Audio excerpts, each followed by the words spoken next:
This is the Money Hour with your host, Tina Mitchell, on Alternative Talk, AM 1150. Now, back to the show with local mortgage and finance expert, Tina Mitchell.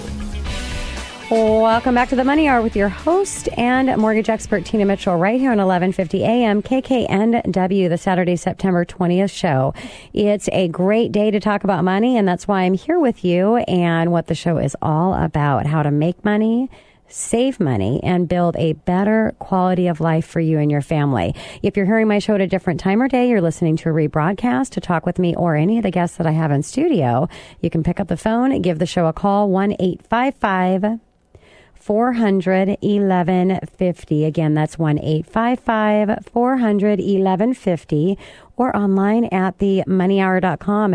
And right now in studio, Jen Nilssen with Real Living Northwest Realty, discussing pricing strategies, best in class, and a lot more regarding real estate. Jennifer, thank you so much for coming back in studio. Thank you, Tina. It's good to be here. It's fun to have you. And a little background about Jen. Jennifer was a top producing agent for EQ Real Estate from 2003 to 2005 and moved to TEC Real Estate and Homes in 2006. Jennifer made the move to Real Living Northwest Realtors, a national franchise that was recognized by National Association of Realtors as one of the fastest growing real estate companies in the U.S. in 2011. Jennifer was nominated by her peers for NAR Magazine 2006 30 Under 30 feature. Yeah, she's a little bit younger than I am. Whole nother show. I was back then. Yeah. Well, you're still a lot younger than I am. And is a member of SCAR NAR, WAR, and sat on the 2012 board of Seattle Young Professionals Network. She is also a designated certified negotiation expert and taught as an instructor for the Washington State Housing Finance Commission. In 2010, Jennifer earned her Green Broker designation through NAR and earned her Earth Advantage Broker designation as well. Jan, again, it's so exciting to have you here. I know you're so busy in your real estate practice and on such high demand, and to have you in here studio with me is awesome. Thank you, Tina. So let's go ahead and start out with a question that I think a lot of people are asking right now. Are we still in our local market here in a seller's market?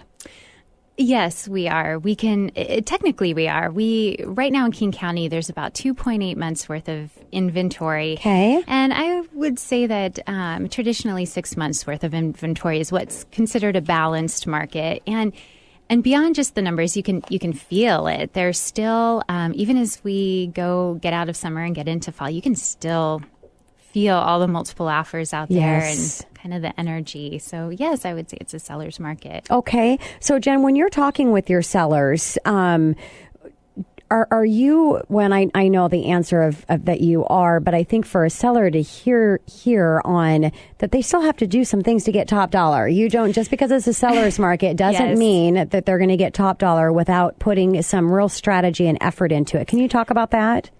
Absolutely. They can't just take this market for granted. They still need to be an active team member with their agent, and they can't afford to be lazy. I mean, especially even though the market is still strong, especially as we enter into the fall and presumably a little bit slower market, sellers need to be active participants in getting their home sold. And I think, yeah, and it's they may get it sold, but to maximize and get top dollar. And I like how you said a team with your agent. I mean, you're really hiring this real estate professional, and hopefully you've got one of the best in the industry. And if not, you need to pick up the phone and call, because I've got one sitting right across from me right now. But it's important to have that great representation and those strategies. Just give one little tip, Jen, in maximizing your dollar right now in this market. Well, one of the things that you can do is, chances are if you've done everything right, you are going to get multiple offers on your home. I would say about 80% or greater of the listings I've had in the past year have had multiple offers on them.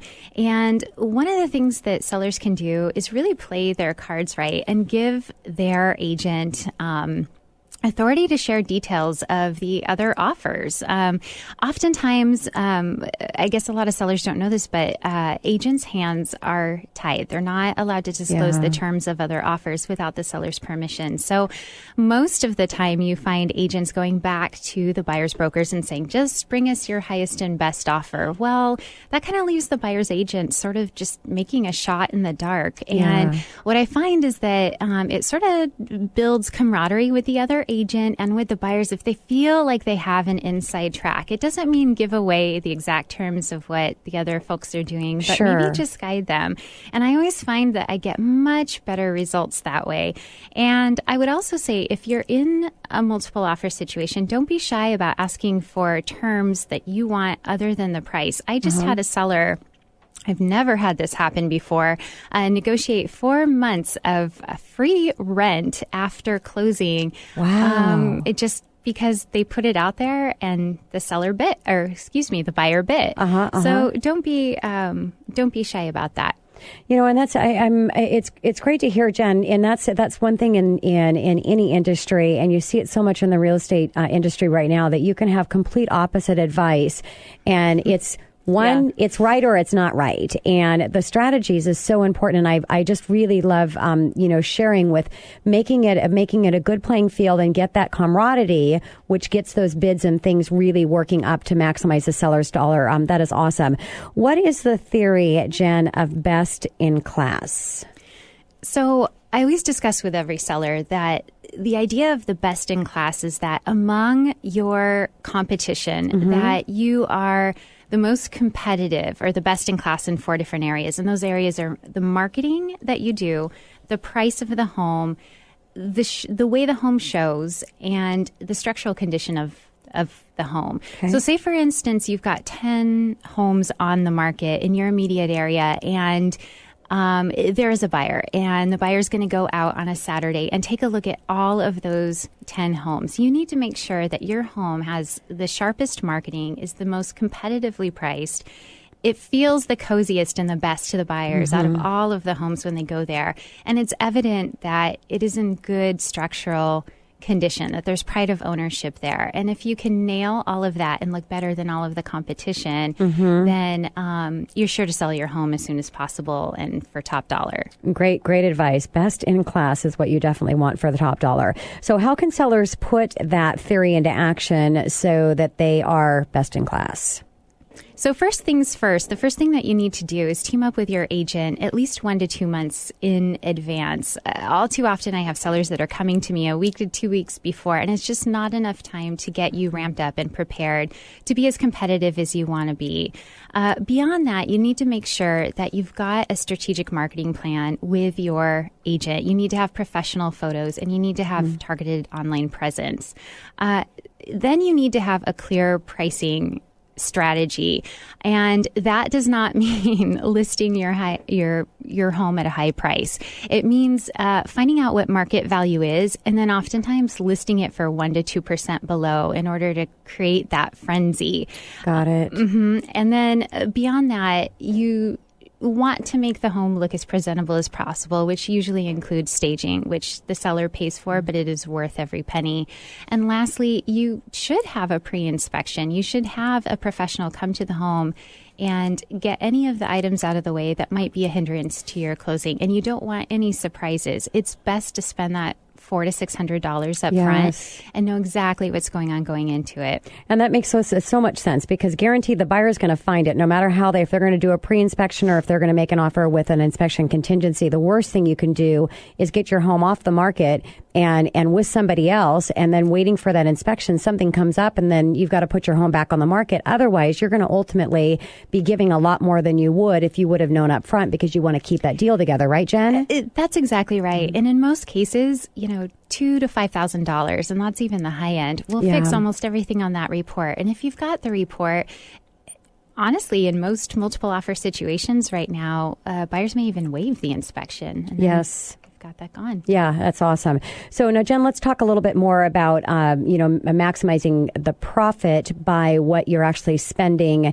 and putting into the home. So what is the most important things for a seller that they should be spending money on before putting it on the market? two things come to mind right away, which is going back to that pre-inspection. So having the pre-inspection, $400 to $600 will let you sleep at night. You will have that off your plate. And again, you'll probably have to make minimal repairs, but putting that money into the home is going to save you so much more in the future. Like you said, the buyer's going to come back and try to renegotiate, and they always add on more to the price than it's actually going to cost to fix it. The second thing is staging, and that is usually a tough pill for sellers to swallow, but I'm telling you, it makes all the difference. The Real Estate Staging Association says the national average for sellers who have their home staged is that they will sell for 34 days faster than a home that is not staged, and on average for 3.4% more. It makes all the difference. So, you know, it's going to be probably in the ballpark of $3,000 to $4,000 to get a 2,000 square foot home staged, but you will make that back twofold. Yeah, so get that pre-inspection and get the home staged. And what about the best pricing strategy, Jen?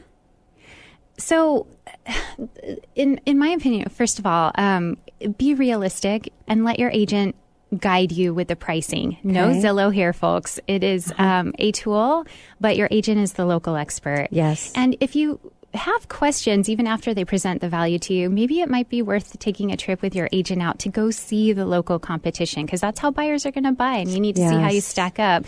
But only go with them if you're willing to be objective and see your house in the light of a consumer. Sure. So, first of all, be realistic about your value. And then beyond that, I typically like to encourage sellers to undercut the market value price by 1% to 2%.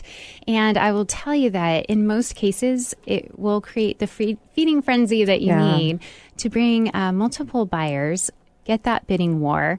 And in the last two instances where my sellers have done that and undercut market value by 1% to 2%, they ultimately sold the home for $51,000 and $37,000 more than the market value. Wow. So yes. And if you just think about it, you're looking online and you're looking at price. I mean, that's you start out with price. Everything's sorted based on price. And if you've got one that's just a little tiny bit better, it really seems like a lot better. And it really seems like it's going to have that demand going there. That's a great strategy. So, Jen, last question before I take it to break. Are open houses necessary in a seller's market to help sell that home?